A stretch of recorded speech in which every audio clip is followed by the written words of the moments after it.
Primero conocer que Jorge es presidente de la Cámara Marítima y Portuaria de Chile, ingeniero comercial de la Universidad de Chile, doctor en Economía de la Universidad de Harvard, ex ministro de Economía, ex vicepresidente del Banco Central, ex decano de la Facultad de Economía y Negocios de la Universidad Andrés Bello. Bueno, y por el lado que yo les podría contar, he visto que ha hecho un aporte muy interesante, que lo vamos a ver en la charla, como presidente de la Comisión de Condiciones Sociales para el Desarrollo del proyecto País del Colegio de Ingenieros, y en otras materias que podríamos decir tienen relación, como la creación del índice de competitividad de ciudades, que es algo que ha estado publicado y se hizo un lanzamiento hace poco. Bueno, la presentación que él nos va a hacer nos permite comprender la situación actual del país, que podríamos caracterizar como una situación de estancamiento, de dificultades para avanzar, desde el punto de vista de las condiciones sociales para el desarrollo. Hay motivos productivos, como es el freno que tenemos en los sectores de commodities, sobre todo cobre, forestal y pesca, ¿ya? Pero también hay motivos que no son productivos, que él nos agregue que son igual o mayor, más importantes incluso. Esto nos permite entender cuáles son los desafíos para el progreso de las comunidades nacionales, de las distintas ciudades, por ejemplo, y desde un punto de vista más académico, que es nuestro rol acá, es muy útil para visualizar las habilidades que deben tener los profesionales frente a este desafío. Sin ir más lejos, por ejemplo, el magíster en Ingeniería Industrial de la Universidad de Ibáñez se inspiró en este tipo de contenido, y tenemos, por ejemplo, una línea de personas que es muy fuerte en lo que es habilidades de relacionamiento, que apuntan a las nuevas habilidades que vamos a entender cuáles son las dificultades que tenemos ahora.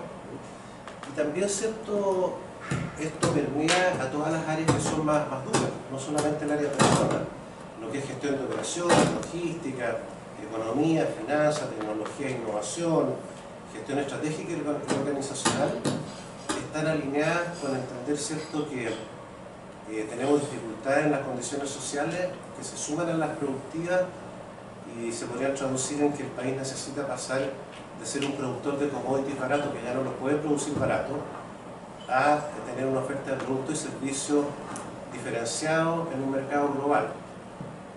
Esa es la verdad detrás del freno que nosotros estamos viendo en la economía. Y ese es un cambio mayor que exige nuevas habilidades, ¿no? Entonces yo creo que lo que nos va a comentar Jorge nos permite ver este tipo de fundamentos de primera fuente. Así que bueno, los dejo con él. No sé si está todo listo ya. Sí, todo bien.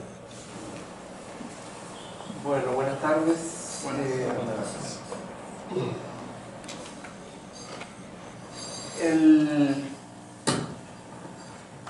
La idea general es compartir con ustedes o conversar, discutir sobre el equilibrio que debe existir entre las consideraciones económicas y sociales, ¿ya? Por distintos caminos. La noción del desarrollo ha ido incorporando la dimensión social. Hay gente que lo llama lo institucional. Lo menciono porque hace un par de semanas atrás estuvo en Santiago Puyama, lo invitó el Banco Santander, y lo que repartieron en la sesión fue confianza, la clave para el desarrollo de Chile. O sea, Fukuyama, su enfoque es que el desarrollo de los países depende mucho de la confianza, y vamos a ver en esta exposición por qué razón él sostiene eso. Él viene del lado de la sociología, nosotros venimos del lado de la economía. Entonces, lo primero que quiero compartir con ustedes, en marzo, o sea, hace un mes, menos de un mes en realidad, porque fue a mediados de marzo, el Banco Mundial publicó este libro, que es el World Development Report del Banco Mundial, que se llama Mente, Sociedad y Conducta. Este libro está más enfocado al ámbito de política pública, pero también incorpora, es decir, cuando pone mente, sociedad y economía y conducta, está diciendo en base a qué motivación se comporta la gente. O sea, ¿qué hace que una persona se comporte de una manera o de otra manera? ¿Por qué razón ocurren los eventos que hemos conocido en Chile o por qué razón podrían no ocurrir? Y lo que dice el presente informe busca acelerar la aplicación de nuevas observaciones sobre los procesos de decisión a las políticas de desarrollo. Estamos descubriendo sobre el comportamiento humano. Fíjense ustedes un tema que desde el punto de vista científico debe llamarnos la atención. Si uno le pregunta a un sociólogo qué explica la conducta humana, va a decir básicamente una formación cultural. Si uno le pregunta a un economista, va a decir el interés personal, la racionalidad. Si uno le pregunta al psicólogo, va a decir un aspecto interior. Si uno le pregunta al antropólogo, va a decir, mire, es la cultura ancestral de la comunidad. O sea, tenemos distintas teorías sobre el comportamiento humano, todas incompatibles entre sí, todas que se publican en journal científico,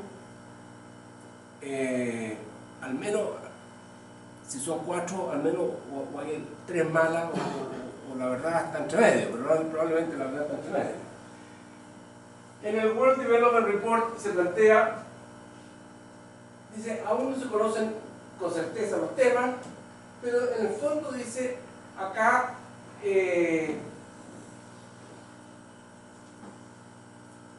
hay que superar el enfoque más tradicional de la economía, dice, las personas, hay que reconocer que la visión más completa de las personas es el reconocimiento de las percepciones, los conocimientos, las decisiones y las conductas están sujetos a la influencia de una combinación de fuerzas psicológicas y sociales. ¿Ya? O sea, hasta el momento en la economía no habíamos trabajado con esa idea. ¿Ya? O sea, si usted va a Peñalolén y le dice al decano de economía, mire, aquí vamos a enseñar que la economía está sujeta a una combinación de fuerzas psicológicas y sociales, lo más probable es que le diga muchas gracias, no lo necesitamos usted como profesor. ¿Ah? Porque en un libro de economía usted busca la palabra psicología y no está. Y usted busca la palabra condiciones sociales y tampoco está. ¿Ah? Usted tiene una función de utilidad, maximiza, y en base a la maximización usted se comporta de una manera o de otra manera. Es el interés personal. Y ahora dicen, no, mire, aquí hay que tener fuerza psicológica y social. La investigación presentada en este informe, que es bastante amplio el informe, proviene de un campo de estudio activo y emocionante que aún no se ha terminado de establecer. Este informe representa solo el comienzo de un enfoque que podría llegar a alterar el campo de la economía del desarrollo e incrementar la eficacia de las políticas y la iniciativa de desarrollo. O sea, ahora, Proyecto País, esto nosotros lo teníamos como capítulo hace 2 años. El Banco Mundial ahora dice, mire, me voy a meter en este tema porque es un tema importante. Es simplemente, lo quiero dejar como marco, y este cuadro lo saqué también del mismo World Development Report, donde dice, las personas se comportan como cooperadores condicionales. Entonces, acá dice conducta prevista en el modelo económico convencional. Y después se hace una serie de experimentos en distintos países, distintas situaciones de ahorro de electricidad o de ahorro en una cuenta de ahorro, etcétera, conductas. Y todas estas conductas tienen 2 posibilidades. O las personas se comportan de una manera individualista, o las personas se comportan en forma cooperativa. El azul es que las personas se comportan con alguna propensión, dice, cooperadoras condicionales. Y lo que todos estos experimentos nos indican, algo sorprendente, somos mucho más cooperadores de lo que nosotros pensábamos.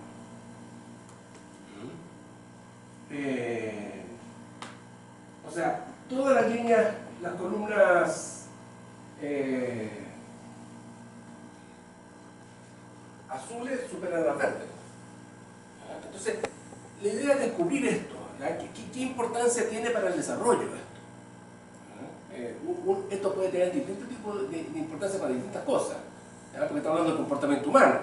O sea, si entendemos el comportamiento humano, yo puedo aplicar el comportamiento humano a distintos ámbitos.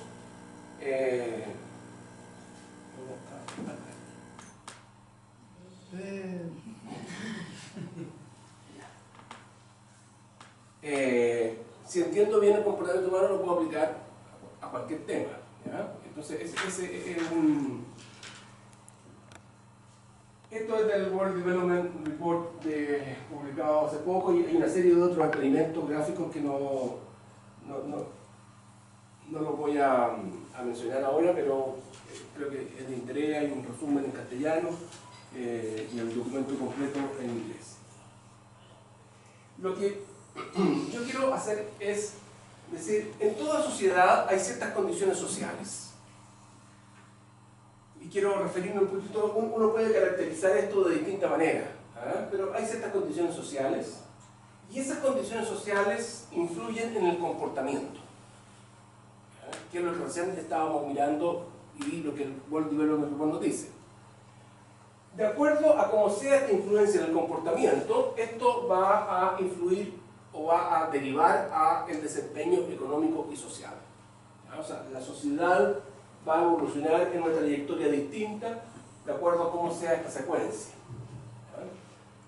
Y ese desempeño va a ir generando nuevas condiciones sociales.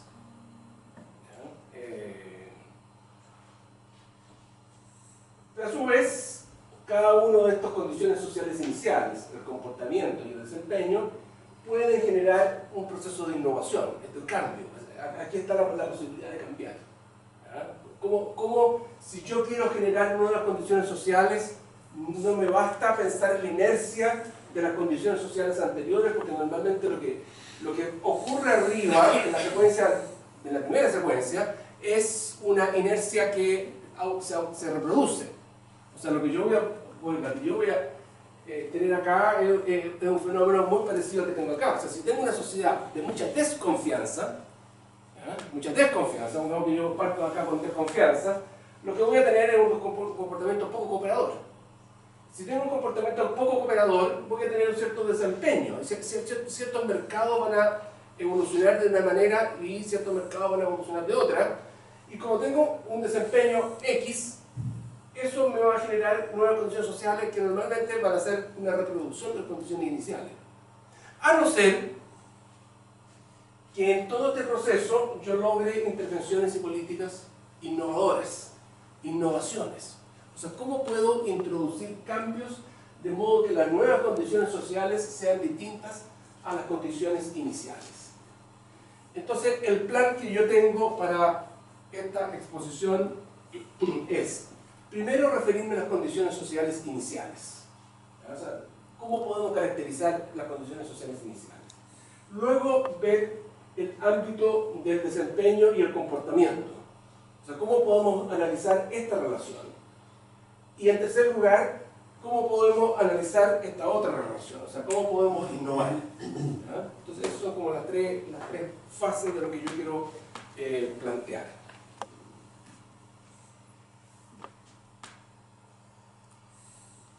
Las condiciones sociales, nosotros en el trabajo que hemos hecho, la hemos definido en tres ámbitos. La hemos caracterizado de tres maneras. La primera es, porque la cooperación existe cuando, decía condicional, cooperación condicional. La cooperación existe cuando hay algo común, un nosotros, un proyecto. O sea, yo le puse el propósito común, pero tiene que existir algo que me asocie a la persona con la cual yo quiero cooperar. Si no hay un proyecto común, lo que va a ocurrir en cualquier escenario es un equilibrio del tipo competitivo. Porque si yo no tengo nada en común con ustedes, entonces yo voy a pasar a ser un ejemplo más bien cercano a lo que era el economista puro. O sea, a mí me va a interesar mi bienestar propio, porque no tengo nada con ustedes. Si en un grupo no tenemos nada, entonces el grupo no me interesa, me interesa a mí. O sea, si no tengo nada en común con las demás personas, se acaba la idea de la cooperación y yo voy a actuar en mi beneficio propio. Entonces, el grado en que exista un propósito común, proyecto común, propósito común, algo en común, un nosotros, influye en qué tipo de condiciones sociales tenemos. En segundo lugar, yo puedo tener un propósito común. Tenemos un propósito común, somos un país, somos una nación, ya, tenemos un propósito común. Pero tengo absoluta incapacidad para implementar ese propósito común. Tengo un Estado que es corrupto, tengo un Estado que es ilegítimo, tengo un Estado que es ineficaz. O sea, no tengo ninguna confianza en que ese propósito común lo podamos realizar. ¿Ya? O sea, tenemos un propósito común, pero no tenemos ninguna capacidad de ejecución. ¿Ya? O sea, esto es como... No es así, pero lo que pensaba decirle es como decirle, mire, aquí tengo la Asamblea Constituyente, pero no tengo ninguna posibilidad de hacer nada con eso. O sea, me doy un gustito y hago la Asamblea Constituyente y hacemos un gran proyecto común, pero no tengo ninguna capacidad para ejecutar. Aquí tengo la capacidad, aquí tengo la ejecución. Ahora, puedo tener mucha ejecución, pero si no tengo proyecto tampoco me sirve. Cuando uno va mirando estas cosas, uno dice, bueno, Chile tiene problemas en los dos lados. O sea, no tenemos o sea, tenemos debilidad en nuestro propósito común. O sea, de algo del propósito común, el retorno a la democracia fue un periodo en el cual los distintos actores sociales estaban dispuestos a decir, ya, ese es nuestro propósito. ¿Ya? Pero eso se ha ido dibujando y tenemos dificultad en la gobernanza, tanto en la legitimidad como en la eficacia, la calidad de las políticas, el funcionamiento del sector de política pública. Entonces, nosotros tenemos un problema acá y tenemos un problema acá. Y la tercera dimensión es la confianza interpersonal. La confianza interpersonal, en el fondo, nos dice, mire, yo acá tengo un propósito común, pero la verdad es que hay muchas cosas en la vida, ¿ya? En donde es muy complicado tener propósito, porque el propósito es algo más complejo, o sea, requiere un poquito de elaboración. ¿Ya? La confianza es como la creencia de que aun cuando yo no tengo propósito, yo tengo la reciprocidad. O sea, yo confío en que, de alguna manera, si yo tengo un comportamiento cívico con los demás van a tener un comportamiento en reciprocidad cívico conmigo. Si yo confío en la comunidad, los demás van a confiar en mí y esa confianza va a ser de mutuo beneficio. ¿Ya? Porque en el fondo el comportamiento humano es suficientemente complejo como para poder...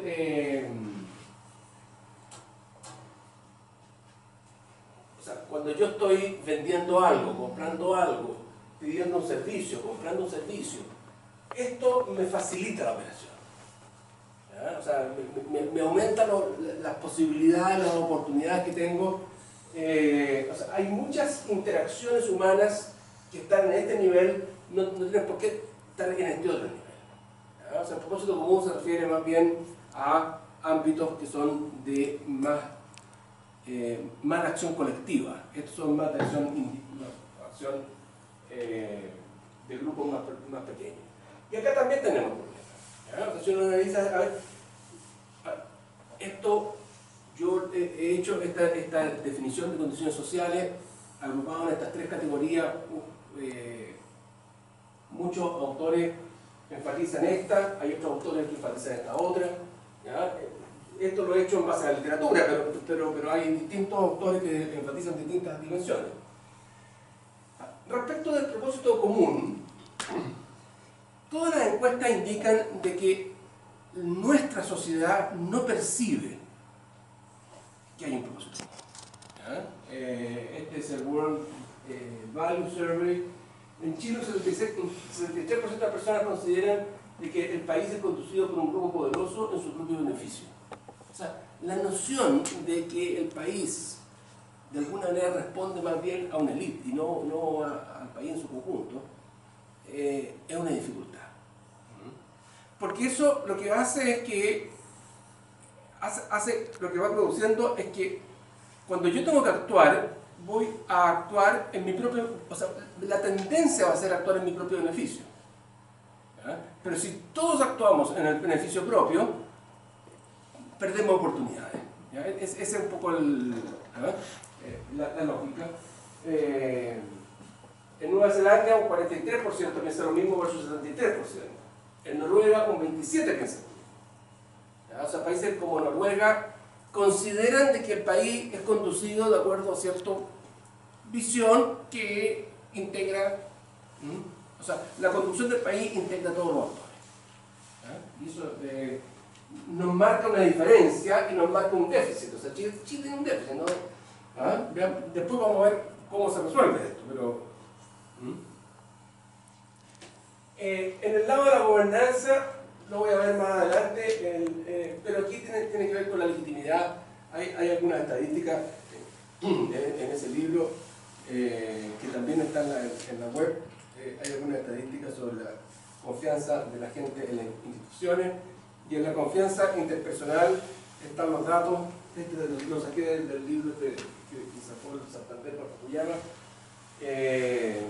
Evolución de la confianza social en Chile, porcentaje de las personas que afirman se puede confiar en la mayoría de las personas. El año 90 un 22%, el 96 un 21%, el 2000 un 22%, y eso ha ido cayendo, y ahora está el 2006, 2011, la última cifra un 12,4%. Si uno de repente ve los gráficos en los países de la OCDE, los países europeos están en el orden del 60%, ¿ya? Entonces Chile está exactamente en los países de la OCDE, el último país en confianza interpersonal. ¿Ya? Entonces, nuestra primera afirmación es decir, bueno, entonces nuestras condiciones sociales tienen un problema. Nuestras condiciones sociales como país tienen un problema.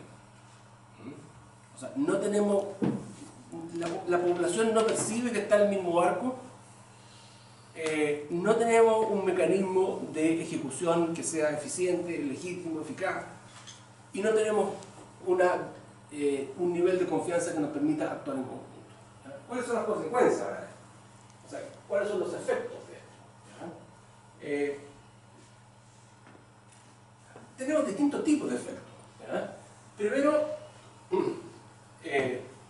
efectos sobre el marco regulatorio, efectos sobre la inversión de activos públicos, efectos sobre entorno de colaboración, sobre la inversión, sobre la innovación, sobre el capital de riesgo, sobre la organización del trabajo. O sea, esto tiene efectos por todos lados. Y lo que voy a hacer ahora es mostrar un poquito esta. ¿Por qué razón esto tiene efecto en el ambiente regulatorio? Porque si yo no tengo confianza, lo que yo voy a tender a hacer es decir, mire, yo necesito que usted me estipule exactamente, o voy a querer un árbitro, porque no tengo confianza. Entonces usted me va a tratar de hacer la pillería. Yo, como usted me hace la pillería, yo quiero que nos pongamos de acuerdo hasta el más mínimo detalle. Entonces ahora tenemos que la nana de la casa tiene que llegar a tener un libro, el libro tiene que decir a qué hora entró, a qué hora sale, y si va a ir a descansar a la pieza tiene que firmar.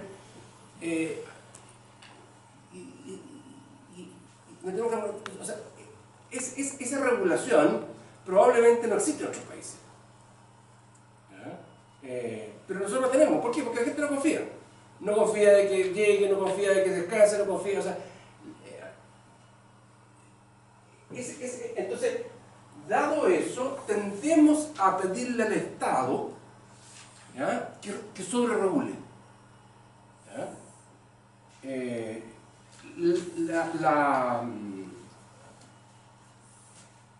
En general, los países que tienen una baja confianza tienen un ambiente regulatorio más peor. Aquí realmente los ejes se nos cruzan, pero este se llama Distract and Regulation of the Labor Market. Este está focalizado al mercado del trabajo. ¿Ya? Entonces, los países, aquí lo dieron vuelta, por eso esto está positivo, porque yo tenía confianza, aquí pusieron desconfianza. Entonces, los países más desconfiados tienden a tener mucho más regulación de su mercado de trabajo. O sea, ahí en ese complejo, Antofagasta, Guarica. O sea, vamos a lo local, porque en lo local es posible que la gente tenga mayor interés, mayor capacidad y empiece a existir. Y le preguntemos a la gente, ¿usted confía en el resto versus usted confía en un melipillano? Y capaz que cuando uno le pregunta eso al melipillano, diga, sí, yo confío en el melipillano. Ese efecto existe. ¿Ah? O sea, de que uno puede hacer la distinción. ¿Usted confía en el resto de los chilenos? No, no confío. Pero en un melipillano, por supuesto, un melipillano como no va a confiar. ¿Y puede cooperar con un melipillano? Por supuesto que puede cooperar con un melipillano. Yo soy de Melipilla. Entonces, hay cierta evidencia de estudios que se están haciendo a nivel internacional.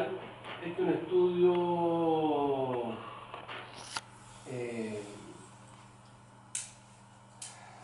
de estos autores, de Algan, que es un francés, Cahouk y Schleifer, que es un ruso que trabaja en Harvard, Bloom es un inglés, Van Rijn es un holandés. Este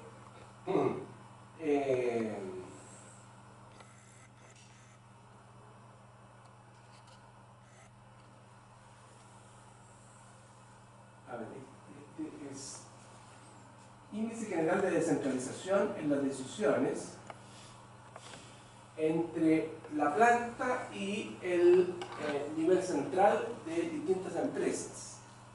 Entonces,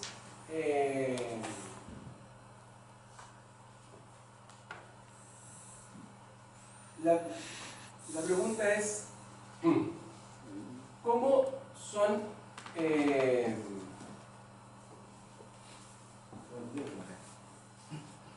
how are the decision taken on new?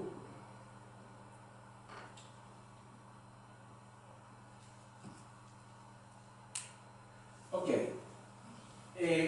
Países en donde acá no se visualiza bien, ¿ya?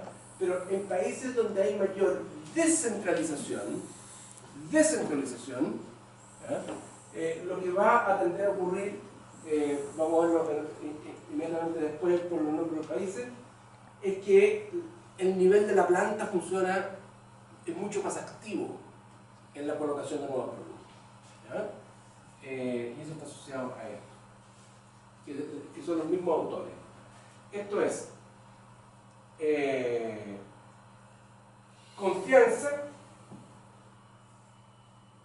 confianza son promedio de países con el mismo indicador que hemos visto, y esto es el nivel de descentralización dentro de las firmas.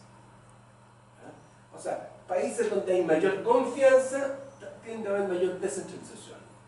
Y si ustedes ven los países USA, Finlandia, Dinamarca, etc., son los países que en el gráfico anterior también estaban más arriba. O sea, lo que nos está indicando es que cuando hay mayor confianza puede haber mayor descentralización. Ahora, no estamos explicando aquí la causalidad. Estamos viendo simplemente la asociación. O sea, estoy diciendo yo, descentralización está asociado a mayor confianza. Eso es lo que estoy mirando acá. Descentralización está asociada a mayor confianza. Entonces en el tema de la descentralización, que normalmente se asocia a un concepto, a una discusión de eficiencia. Oye, pero ¿será eficiente Melipilla en administrar las cosas que tiene que administrar? O a lo mejor se las administramos nosotros del Centro de Santiago. Esa es la discusión. Cuando uno va al Centro de Santiago, esa es la pregunta. oye Jorge, ¿tú crees que la gente de Melipilla hace esto? Puede ser perfectamente, ¿ya? Pero nosotros entendemos, no, yo creo mejor que nosotros. Le fijemos los sueldos, le digamos qué tienen que gastar, qué no pueden gastar, manejemos nosotros mejor. Y lo que nos está indicando eso es que estamos perdiendo capital social. O sea, si es que nosotros le decimos a la gente de Melipilla, a lo mejor se equivocan. ¿Ya? O sea, la apuesta no es, no estoy diciendo que van a hacer una mejor gestión. Ahora, por el gráfico anterior, si uno pesca aquí Finlandia, Suiza, etc., por el gráfico anterior, Suecia, Estados Unidos, el nivel de la planta funciona mejor. ¿Ya? Y los países más centralistas y más desconfiados están acá.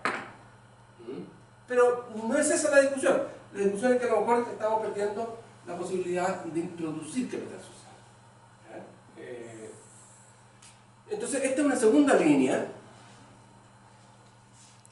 Yo tengo la impresión de que lo que se está haciendo sobre gobiernos regionales no apunta al corazón, porque el gobierno regional es suficientemente complejo, suficientemente politizado. Imagínense usted un gobierno regional que cambia cada 4 años. Pero a lo mejor funciona, no estoy diciendo yo tengo mi duda. Me gustaría más una descentralización a un nivel más básico, que son las ciudades, porque creo que ahí la gente no se conoce. Una tercera línea de trabajo, o sea, de esperanza. O sea, la primera era, oye, busquemos lo bueno, la segunda es, vamos a lo local.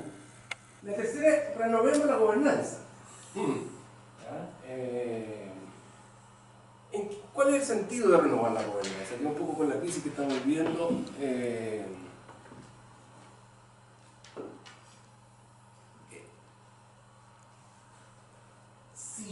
si yo tengo, fíjense usted lo siguiente, si yo tengo que las decisiones que toman las personas son muy discrecionales, nadie los vigila. O sea, yo puedo cambiar el plano regulador de Machalí. Nadie me vigila. El sector privado no tiene nada que hacer con esto.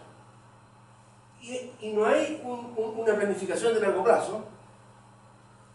La probabilidad de que yo termine cambiando el plano regulador de Machalí es alta. Porque la decisión individual es muy discrecional. O sea, si yo tengo funcionarios públicos, ¿ya?, que están actuando no en función de meritocracia, no en función de profesionalización, sino que en función de una decisión discrecional que ellos pueden tomar A o B o C. Nadie les pregunta nada. No hay contrapesos efectivos. La Contraloría revisará qué sujeto va a derecho, etc., pero no el fundamento técnico. No hay un sector privado que de alguna manera sea una contraparte fuera del Estado. Aquí lo que yo estoy diciendo es la decisión de hasta qué punto la decisión la tomo en un entorno profesionalizado, porque aquí yo tengo que el equipo que toma la decisión es un equipo que tiene contrapesos dentro del equipo.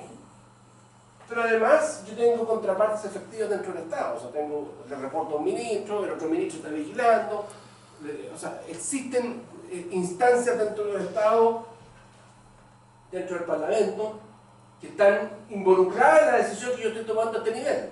Entonces la decisión que yo estoy tomando a este nivel está siendo observada dentro del Estado, pero además está siendo observada fuera del Estado. Porque el sector privado está mirando lo que está, o sea, está involucrado, está participando, está en conocimiento. ¿Ya?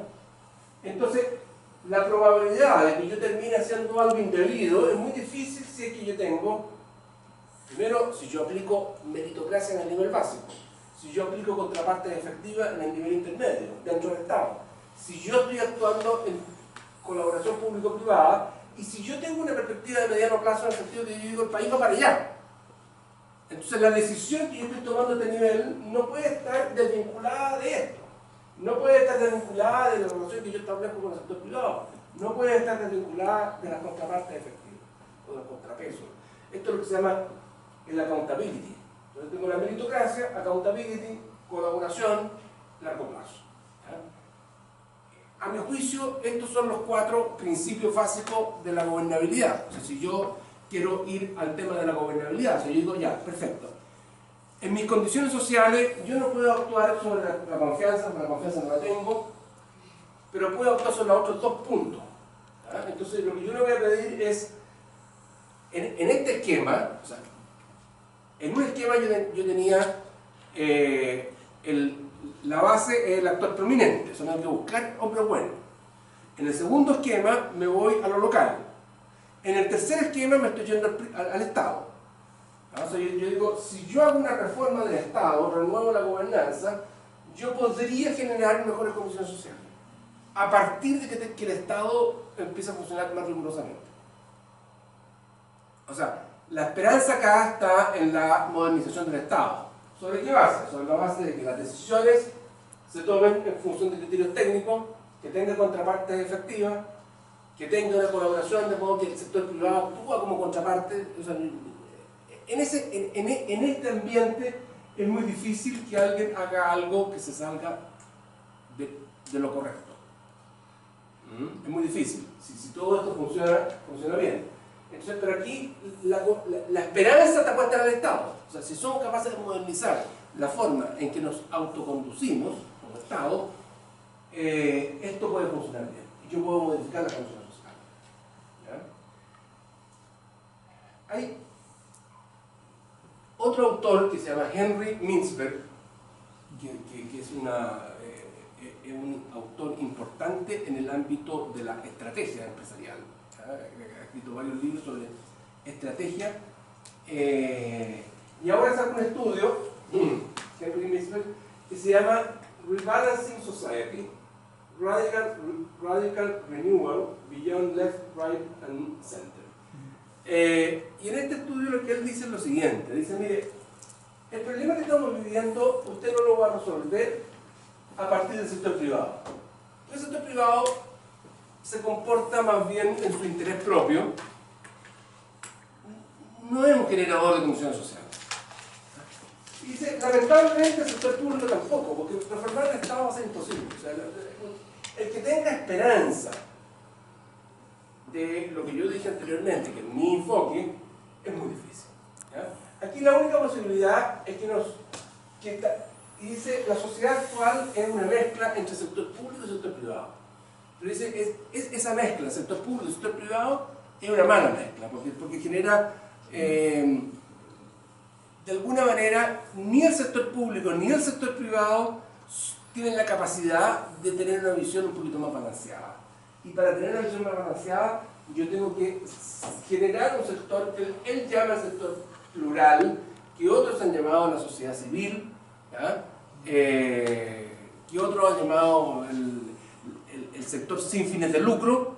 ¿Ya? Entonces, acá tengo la gente que tiene el lucro, acá tengo la gente que ve lo público, y acá tengo un sector privado, pero que es sin fin de lucro.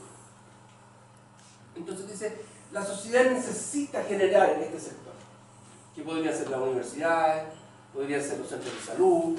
O sea, yo tengo que tener en la sociedad suficiente gente acá arriba para que me genere un balance, de modo que yo tengo, por ejemplo, un porcentaje, 20% de la población trabaja acá, 20 o 30% trabaja acá, 50, 60% trabaja acá. ¿Ya? Entonces, eso me genera un balance. Si yo tengo una sociedad donde está solamente el sector público y el sector privado, lo que voy a tener es una tensión excesiva, y él dice, la esperanza es en fomentar esto. O sea, él diría, la educación tiene que ser sin fines de lucro, ojalá que las universidades, o sea, es el tipo de cosas, ¿ya? Lo que yo, como Jorge Marshall, creo es que, por ejemplo, las organizaciones gremiales del sector privado, la SOFOFA, la Cámara Marítimo Portuaria en la cual yo trabajo, etc., deben moverse desde este sector hasta este sector. ¿Ya? O sea, uno debiese tener que las organizaciones gremiales deben ser mucho más centros de estudio, centros de propuesta, centros de discusión, centros de análisis, que representantes de la empresa. ¿Ya? O sea, es en la medida que podamos sacar instituciones que están en este ámbito y ponerlas en este otro ámbito, y fortalecer este ámbito, le vamos a dar a la sociedad un mejor balance. ¿Ya? Ahora, esto se lee bien, uno lee, es fácil de leer, pero no dice exactamente cómo lo hago. O sea, porque ¿quién se encarga de desarrollar el sector privado? Al final contratar gente que es caro, hay que financiar esto. Y financiar cosas que son sin fin de lucro, no se pagan, no funcionan. O sea, esta gente se financia porque cobra impuestos, esta gente se financia porque gana plata en los mercados, entonces financiar el sector rural es muy difícil. Entonces, esa es como la debilidad de este enfoque, pero es algo que está recién planteado, salió hace un año este libro, hay que ver cuánto de esto flota, pero es otra perspectiva del fenómeno, de decir cómo yo cambio las condiciones sociales. O sea, también tiene que ver con las condiciones sociales y es otra estrategia. Y la última, la quinta forma de cambiar las condiciones sociales de un país, esta investigación es de los mismos autores del gráfico de la descentralización, ¿ya? Schleifer, Algan y Cahoot. Ellos lo que analizaron son la forma en que se hace una clase. Se metieron en la sala de clase, ¿ya? Entonces, al meterse en la sala de clase, dijeron, a ver, ¿qué países tienen mayor capital social y qué países tienen menos capital social y cómo se educan en esos países? Y a la conclusión que llegaron, que es bien interesante, ahora un paper nuevo, que es el paper salió hace un año, no sé si está publicado ya en algún journal, pero en el fondo ellos encontraron que hay una asociación positiva entre el trabajo de grupo en la sala de clase y el capital social. O sea, que el capital social, o sea, las condiciones sociales de una sociedad o de un país se pueden influir a través del sistema educacional. Y existe una asociación negativa entre la clase tradicional, la clase lectiva, la clase que el profesor viene y habla y termina y se va, y el capital social. Entonces,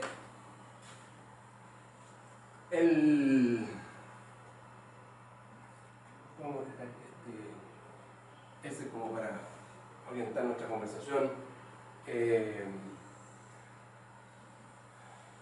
Hay ciertas condiciones sociales, hay distintas definiciones, yo les he propuesto una.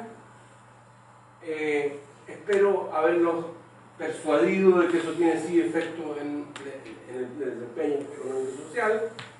Y por tanto, si yo quiero mejorar esto, tengo que intervenir y los caminos de intervención son más o menos los caminos menos que están en la literatura, lo que les he señalado.